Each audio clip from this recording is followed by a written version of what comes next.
What's up, guys? Welcome back to another episode of Katson's Corner, the show where we talk about the Chargers draft all year round.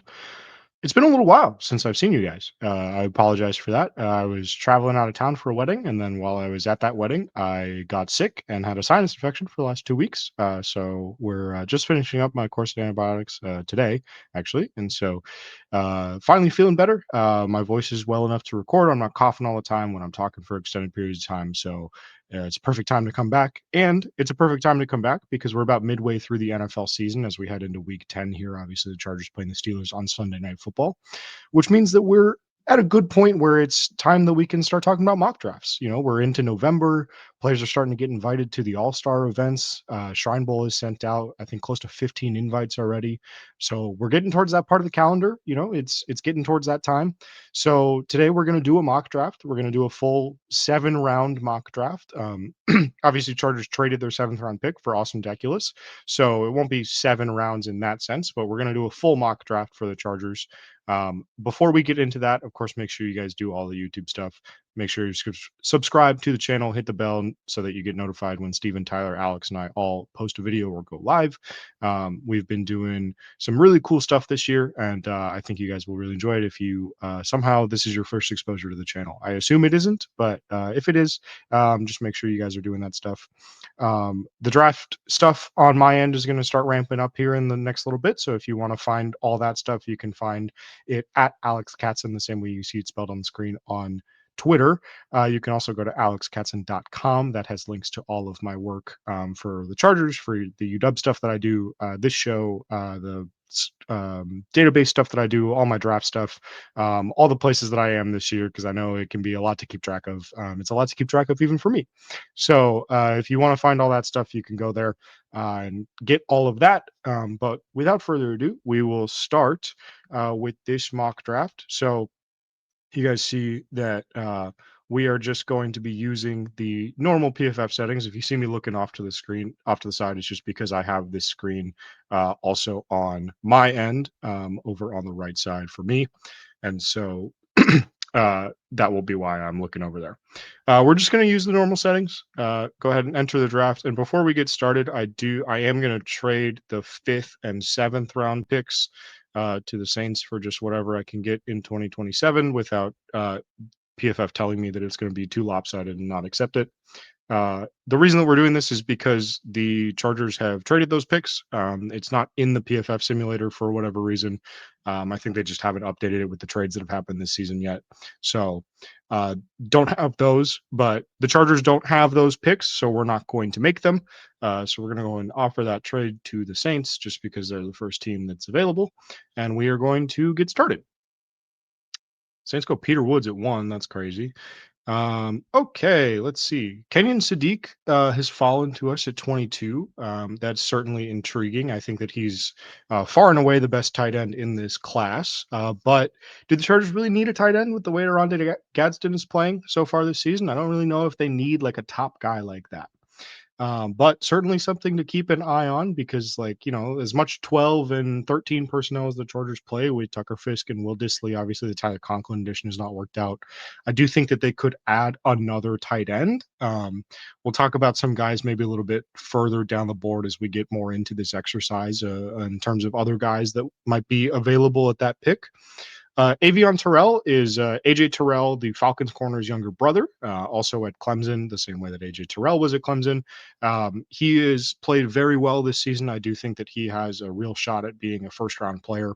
I think the top 2 corners are probably pretty set in being Jermod McCoy from Tennessee, who has not played this season because of a torn ACL, and Mansour Delane at LSU, who transferred in from Virginia Tech this offseason. He has played very well for a pretty bad LSU team.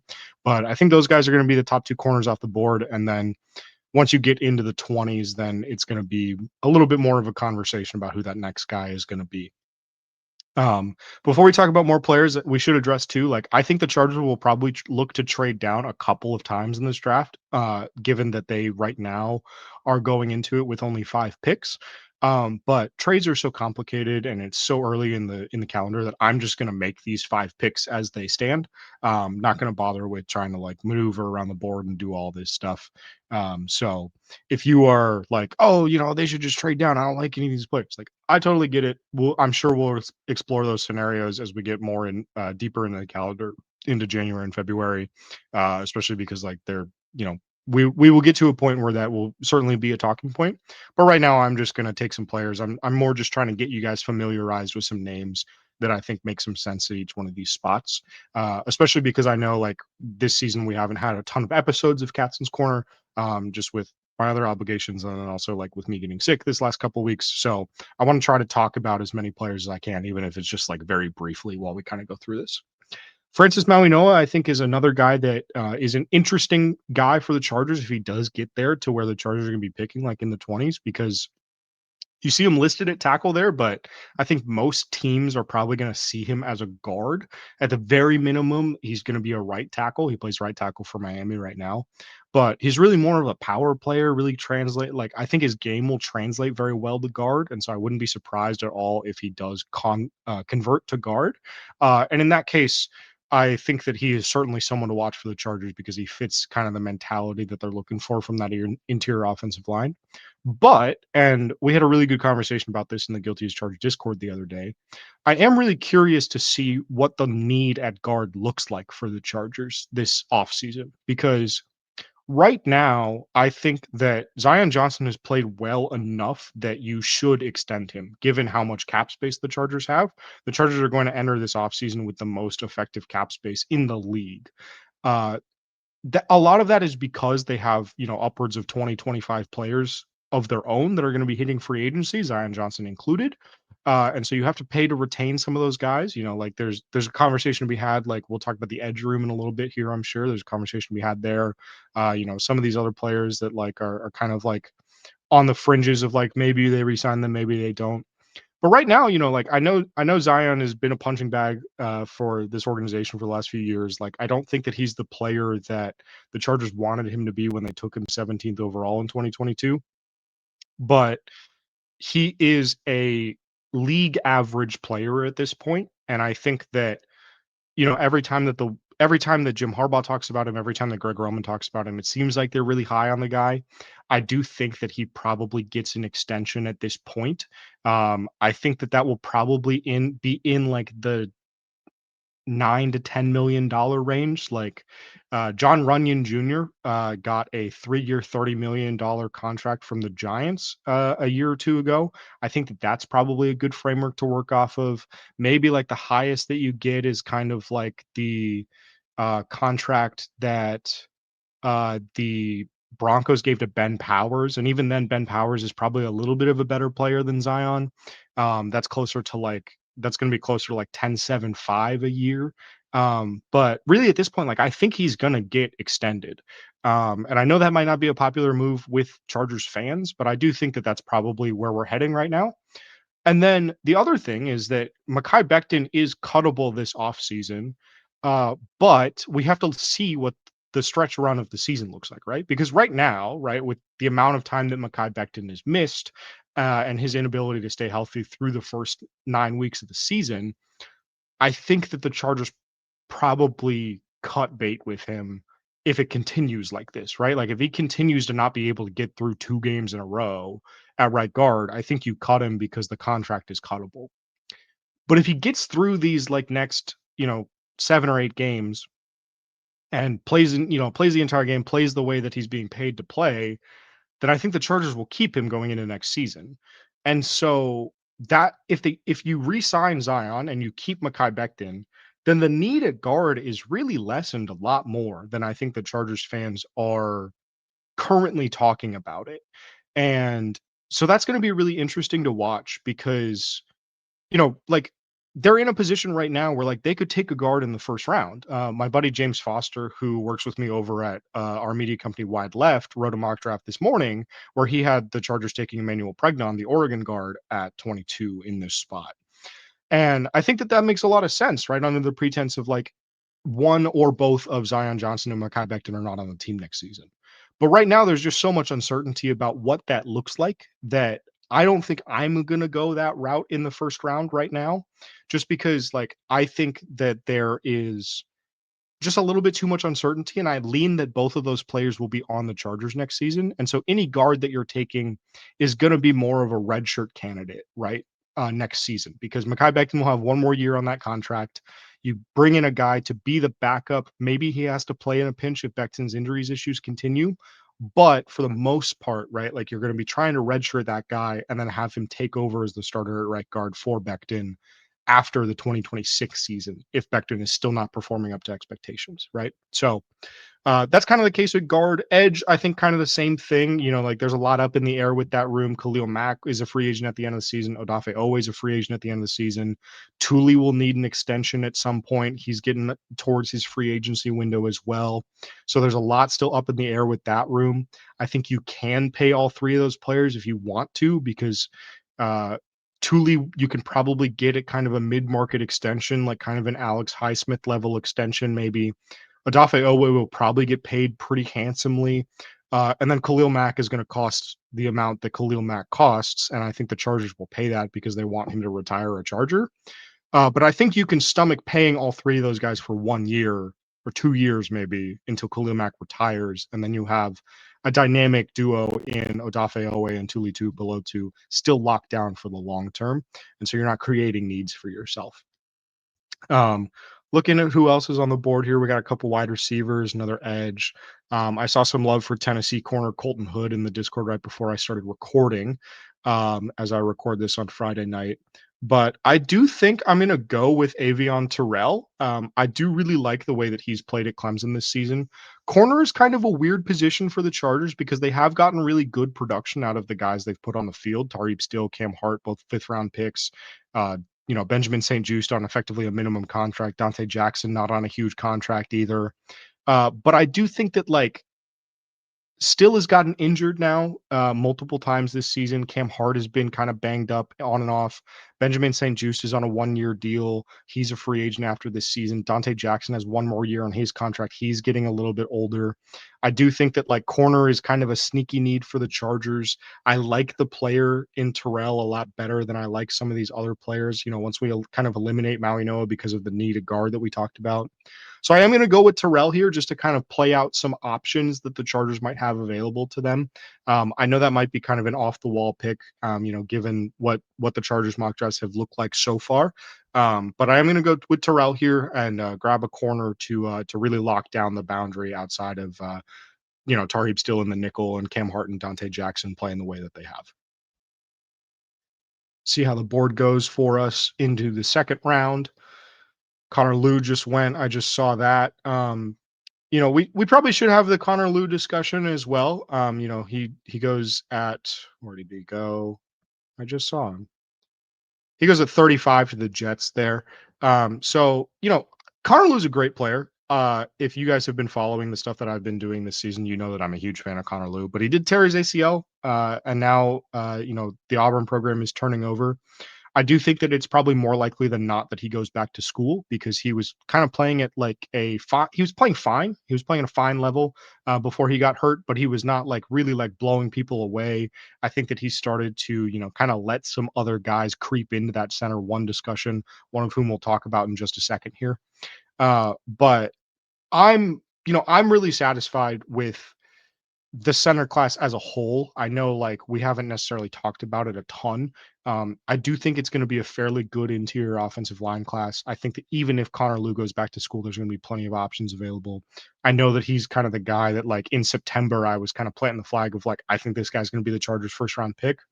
He didn't really play up to those expectations, and now he's hurt. I do think he's probably going to go back to school.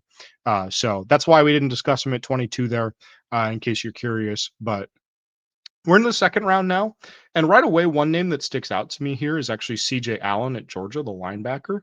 So you see on PFF, linebacker is not listed as a need for the Chargers. I think that like in a general sense, like linebacker doesn't seem like a huge need for the Chargers. Obviously, Dayon Henley is the guy in that room, right? And even with the way that he's played the last few weeks, I think everyone is very confident that Dayon is going to be a very, very quality NFL player for a long time.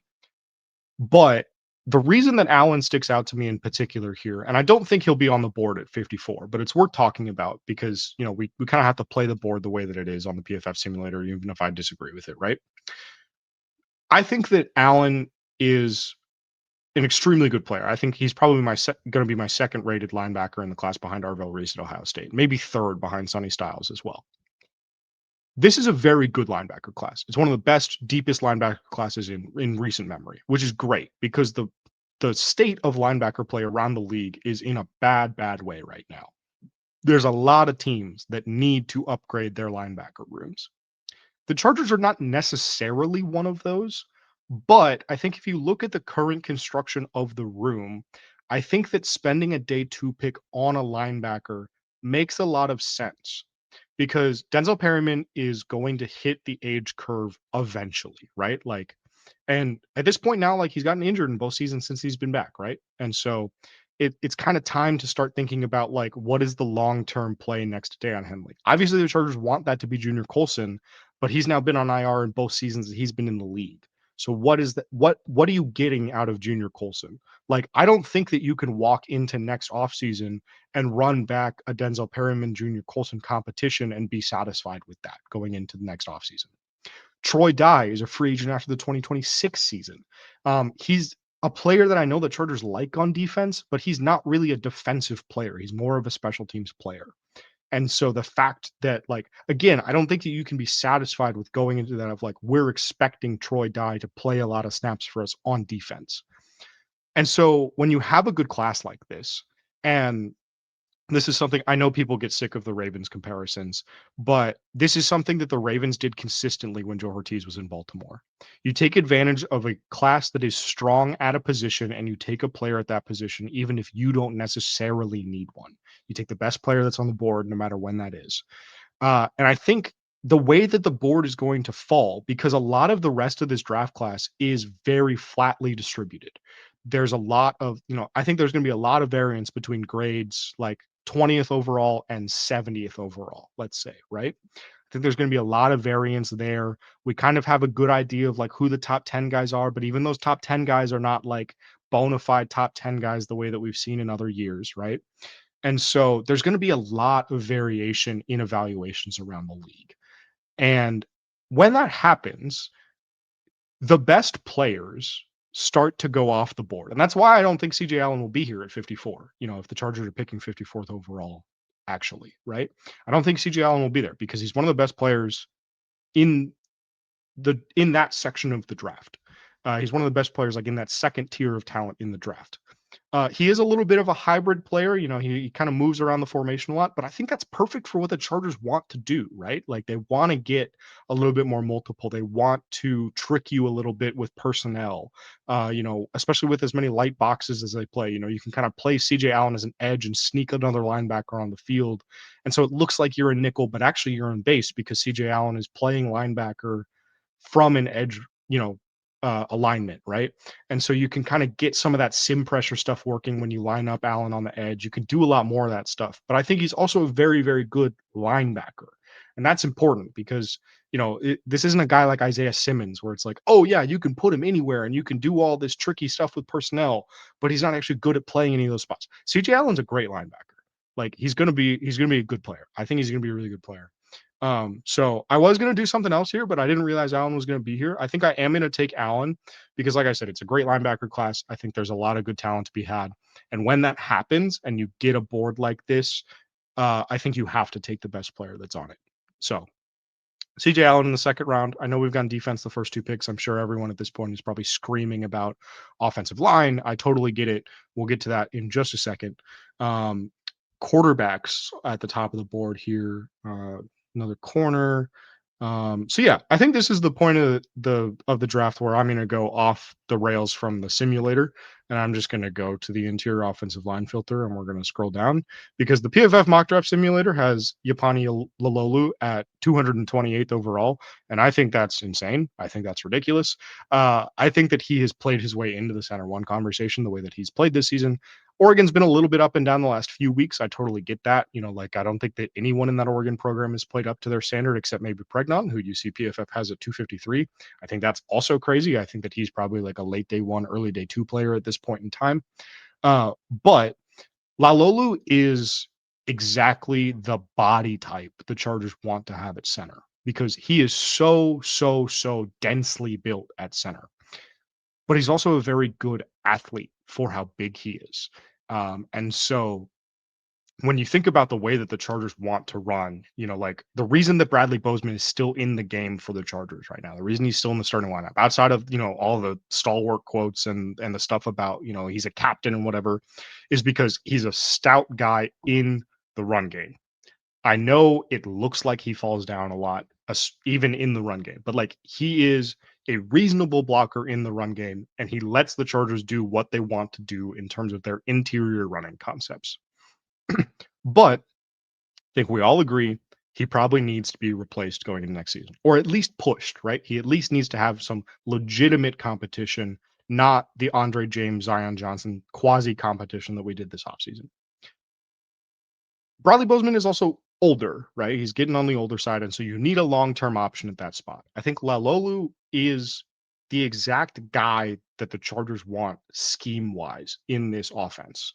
If Greg Roman is going to continue being the offensive coordinator, if they're going to continue running, the concepts that they're running on the ground with Omarion Hampton, I think that Lalolu fits what they want to do very, very well.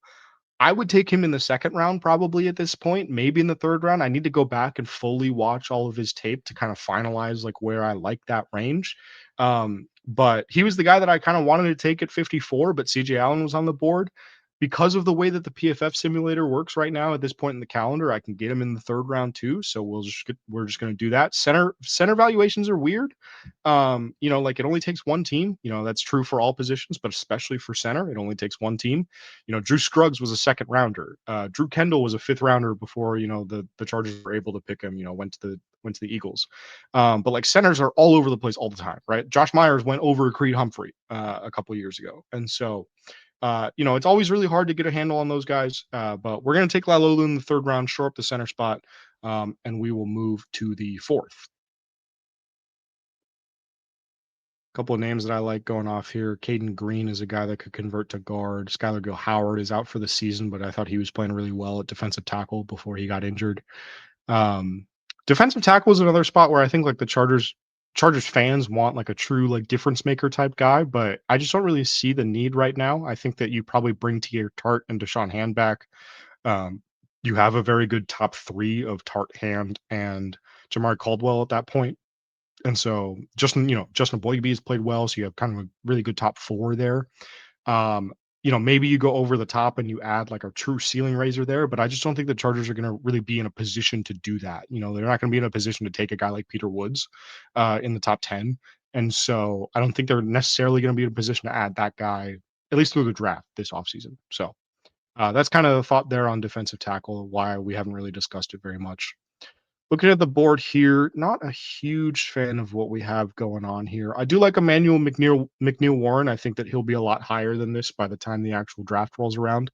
I do think that like him lasting into day 3 is probably not a realistic valuation of like who I think he is as a prospect. Um, a couple other guys here. Katron Allen is a good running back for Penn State. Has experience in a committee. Would be the number 2 guy. Damon Claiborne has played well for Wake Forest. Carter Smith has gotten a lot of buzz at Indiana. The thing is with Indiana and evaluating their tackles is just like Indiana hasn't had to do anything all season. They're just kind of running like their RPO stuff like in the first like 15 scripted plays of the game, and then they're up 28-0, and then it's like, all right, well, nobody has to do anything. Doesn't really matter. Carson Beck is here. That's very funny. Anto Saka is a really nice toolsy edge rusher. I do think that like this is probably the part of the draft where you start to talk about maybe taking another edge rusher. My thing with that though still is just like if you bring back all 3 of Mac Tooley and Odafe Owe, you also have Kyle Kennard coming back. Bud Dupree is technically under contract for next season. I think they'll probably cut him, but like on paper, you're going into next offseason with already 5 edge rushers. Those are probably the 5 that are going to make the team. Even if Bud Dupree gets cut, you probably only keep 4, and those are the 4 that are going to make the team. And so, like, is there really room for another body in that room that, like, you're going to invest relatively highly in? I don't necessarily think so. Obviously, if they let Odafe Owe walk and, try to get a compensatory pick for him, then, like, that's a different story. But as of right now, I think that it's probably not necessarily super feasible for them to take another edge rusher if they keep all of the guys that they have. I'm actually going to scroll back up here, and I'm going to take Chase Basantis, the guard from Texas A&M. This is the best pass protecting guard in the class. I think that he might get a little bit higher than this, but he's a little bit kind of up and down in the run game just a little bit. Maybe needs to play with like just like a touch more physicality. But he is a absolute brick wall as a pass protector. I know my buddy Corey Kinnon is very, very high on Basantis, and so it's a name that I know for sure is a good player. Which as we get into the fourth round of this mock draft, obviously I try to do the best job that I can, but it's only November, and so we're getting into some of these names that like I don't necessarily know very well. I don't know Albert Regis very well, for example, right under him at Texas A&M, the defensive tackle. But Basantis is a guy that I know. I know he's a good player. Again, right, like if we're talking about the need at guard, you can kind of like Mekhi Becton and Zion Johnson are your starters going into next season. If Becton goes down, Basantis is a good pass protector from the jump. You can kind of work around him in the run game a little bit, especially if the Chargers get both tackles back at full strength, where you have Rashawn Slater on the left side, Joel on the right side. Alt will help hide a little bit of that stuff on the right side if Basantis does have to play as a rookie. And then you can kind of, bulk him up a little bit, get him in that Ben Herbert strength and conditioning program, put some weight on him, get him, get a little bit more power in his profile. And then going into 2027, when Mekhi Becton's contract is up, you have Chase Basantis already waiting in the wings to play right guard for you. Shores up the depth a little bit. I do like that pick a lot. And then we're going to skip down to the sixth round. So we're going to be waiting for a little bit here. Trey Moore from Texas goes. There goes McNeil Warren to the Niners. UW legend Thaddeus Dixon gets picked by the Browns. Man, this is a long wait. So yeah, you can see like this section of the draft is kind of why I think Ortiz will probably move around the board a little bit more because that's a long ways between picks. We're at 200 now. With the last pick we made was at 122, right? So it's 78 picks between picks. I think that they will probably you know probably move around a little bit so that I don't have to wait that long and miss out on some of these guys. Because as you can see, the next 5 players on the board are all quarterbacks. The Chargers do not need one of those. They don't even need a backup quarterback. Trey Lance is pretty good. Top 6 players are quarterbacks. Diego Pavia is here. Let's see. Parker Brailsford is down here. I do think like I like him as a center. He's a nice center. But it's kind of the Aaron Brewer conversation. In terms of like if you wanted to trade for the Dolphin center, Aaron Brewer, he's tiny. Parker Brailsford is tiny. I think there's no way he's more than like 275 pounds right now. Just not going to be a player that fits what the Chargers want to do. And so I do like the player. I don't think he's going to be a Chargers player. Scrolling down here, just kind of looking at like what we got available. Drake Bowen is a guy that I think they could maybe target if they want to wait until day 3 to take a linebacker. He's kind of more built in like the kind of like special teams ace sort of mold, can chip in on defense if he needs to. Kind of more of a Troy Dye type. My friend Corey, who I mentioned earlier, has kind of compared him to JD Bertrand, who came out of Notre Dame a couple years ago, who's with the Falcons now, and has been a good special teamer for them. So something to keep an eye on there. There is Alex's legend, Ethan Kaliakmanis, who's been playing very well for Rutgers. I kind of don't like what we have here. Let's look at what do we got in the running back room. Not a lot. I don't really like that very much. I do think that like running back is a position they could look to just because like, Kamani Vidal has played well. I've liked the way that Kamani Vidal has played. But right now you're looking at a Marion Hampton and Kamani Vidal as your top 2 running backs. I think you probably want to add a second guy there.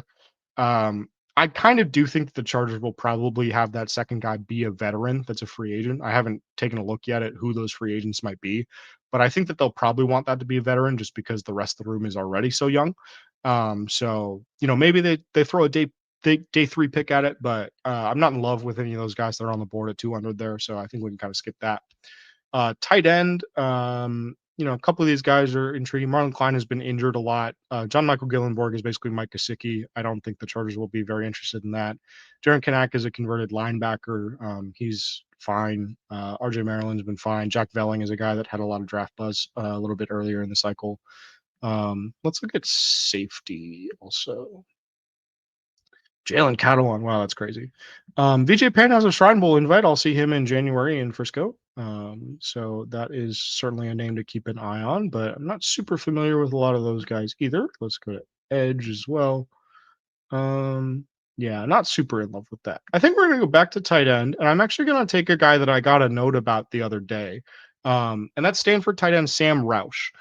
So Andrew Luck is the GM at Stanford now. If you guys didn't know that, he is the new general manager of Stanford football as of this season. Frank Reich is his interim head coach, his coach in Indianapolis. But Andrew Luck's coach at Stanford was obviously Jim Harbaugh, and so they're going to know plenty about this Stanford program. And Roush is a guy who I got a note the other day. He's a very, very physical run blocker. He's a very good athlete for being as big as he is. He's just not necessarily the greatest guy in terms of ball security. He has a little bit of fumble problems, some drop issues and stuff. But like Will Dissly is a healthy scratch right now in some games, right? And the Chargers paid him a decent chunk of change to be a healthy scratch right now. Tyler Conklin has not worked out either. Right now, like the Chargers' top two tight ends in a lot of formations are Oronde Gadsden and Tucker Fisk, right? So I do think like they'll probably look to add another tight end. And if you were looking for like, okay, this guy is a kick-ass run blocker, he's gonna really he's gonna be very effortful in the run game and like that's more what you're going to need from him because Oronde Gadsden is going to do a lot of the pass catching stuff. Like, I think Roush, in terms of the profile that I got in this note the other day, I still need to go back and watch him because this was only 2 days ago that I got this note. But in terms of the profile that I kind of got from this note that I got about Sam Roush, I think that he is gonna be a good candidate as a Will Dissly potential replacement. So I am gonna take him in the sixth round here. I know his rank is 303 here. Like I said, I have no idea if that's accurate or not. I still need to watch the player. But again, I want to just kind of get you guys familiar with some names. We'll take a deeper dive into him, probably in a couple weeks when I get a chance to get some eyes on him. But just want to get some names on your guys' radar. So we're going to take him at 200 and get another tight end in there for the Chargers. Hopefully they hit on day 3 tight ends 2 years in a row and they just have, the best tight end room in the league. Wait for this draft to finish so we can get our summary here. Trevor Pena to there goes Emmanuel Pregnon to the Colts. They don't need more offensive linemen. Come on, what are we doing here? Let's get a grade. The grade's going to be bad because I went off the board for Lalalu and PFF hates me for doing that. Yep. So, can see the grades here. They're not very happy with those two kind of off the wall picks that I made. Again, I don't think Lalolu is very off the wall there at 86. I think, you could make an argument for taking him at 54. They want me to take John Mateer instead of taking Yapani Lalolu. So, I'm not going to take too much credence into that grade. But so, here's the summary of this mock draft. At pick 22, we're going to go Avion Terrell, the Clemson corner. Just give them kind of an over the top talent kind of guy at corner, like a true CB1 type guy. I don't necessarily think the Chargers defense needs that, but I think they probably want that at some point. So, get him in there, have Tarib still kind of be your de facto CB1 from the nickel. Terrell can kind of be your CB2, in his first season and then kind of grow into that role, especially as Dante Jackson kind of rotates out with his contract expiring after 2026. In round 2, we're going to go Georgia linebacker CJ Allen to pair with Dayon Henley as a long-term duo at linebacker there. Again, this is a very good linebacker class. I'm very optimistic about a lot of the talent. We didn't talk about some of those other guys because we took Allen where we took him. But obviously, Arvell Reese is a great player, not going to be in the Chargers range. Sonny Styles has played really well. I think that he might be in the Chargers range, but is like a first rounder. And so then it's kind of like, I don't know if the need is like that big. Jake Golday, sorry, at Cincinnati is another guy I've gotten a note about. And then little sleeper name to watch there is Missouri linebacker Josiah Trotter. He's only a redshirt sophomore, I believe, but he's played really well this season. And I have heard a little bit of buzz that he might just decide to come out this year. And I think if he does, he'll be like right in that mid-round range, kind of where the Chargers are talking about maybe taking a guy on day 2. Round 3, Yapani Lololu, the center from Oregon. Again, just get your center of the future in there. I think that, there's an argument to be made to take him second round. PFF will let me take him third round. PFF would have let me take him sixth round. But I'm not going to game the system that much. I want to be realistic when I do these for you guys. So Lalolu in the third round, Chase Basantis in the fourth round, get some more depth on that offensive line, build that depth out a little bit. And then the sixth round, Sam Roush as a potential Will Dissly replacement in that tight end room in terms of just some good run blocking, kind of up and down production as a receiver. But Jim Harbaugh is going to be very plugged in with that Stanford program with his connection to Andrew Luck. And so I think that the Chargers probably have a little bit of an inside track on a guy like that. Okay. We are going to stop sharing, and then I'm going to make this not full screen so that I don't have to stare at myself so that I can do the outro. But that's going to do it for this week, guys. I hope you enjoyed this mock draft. Let me know what you think. Let me know who you would take instead. Let me, send me some of your mock drafts that you guys do on the PFF simulator. I do think that they have the best simulator in the game these days. So that's the one that I always use for all of mine. But feel free, like if there's some names that I didn't touch on, put them in the comments. I do read all of those. And so, I put those guys on a list and try to make sure that I hit some of those names, as we talk about them throughout the season. We're getting close to, the part of the year where draft stuff starts to become more relevant. I know the Chargers don't, I know us as fans don't want to think about the draft too much because the Chargers are, 5-3 and hopefully 6-3 after Sunday night. And so, you don't really want to think about it. You want to think about a playoff run, a Super Bowl run. But we're getting towards the calendar where, college football season is winding down, the regular season at least. And so we're starting to get a good idea of who a lot of these prospects are. So thought it would be a good time to get some of those names out there. Let me know if you guys have some names that you've seen recently that you guys have really liked. And I will catch you guys very soon. Bolt up.